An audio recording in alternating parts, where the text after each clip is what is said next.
ملکہ کوثر مری میں برف باری کا سلسلہ شروع۔ سردی کی شدت میں اضافہ، مری یا سیاح نظاروں سے بھرپور لطف اندوز ہو رہے ہیں۔ مری میں موجود ہمارے نمائندے سردار اقبال وہاں پر موجود ہیں، ان سے مزید جانتے ہیں۔ جی سردار اقبال، کیسا ہے موسم مری کا؟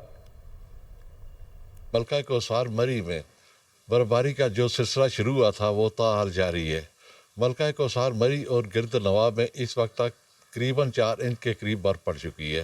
برفباری کے بعد ملکہ کوثر مری میں آئے ہوئے سیاح جو ہیں وہ خوشی سے ان کے چہرے کھل اٹھے ہیں اور وہ ان خوبصورت موسم سے بھرپور طریقے سے لطف اندوز رہے ہیں۔ سردی کی شدت میں کافی حد تک اضافہ ہو گیا ہے، جبکہ ضلعی انتظامیہ ڈپٹی کمشنر مری آغا ظہیر عباس کی نگرانی میں تمام محکمے جن میں ریسکیو 1112، سٹی ٹریفک پولیس، محکمہ ہائی وے مشینری کے تمام اہلکار جو ہیں وہ سڑکوں پر نکل آئے ہیں۔ محکمہ ہائی وے کی مشینری برف باری جو ہے وہ سڑکوں سے صاف کر رہی ہے تاکہ ٹریفک کی روانی میں کسی قسم کی مشکلات کا سامنا نہ کرنا پڑے۔ یہ دیکھنا ہے کہ یہ برف باری کب تک جاری رہ سکتی ہے، کیونکہ اس سال گزشتہ سالوں کی نسبت بہت ہی کم برف باری یا طویل خشکسالی کا یہاں کے لوگوں کو سامنا کرنا پڑا ہے۔ جی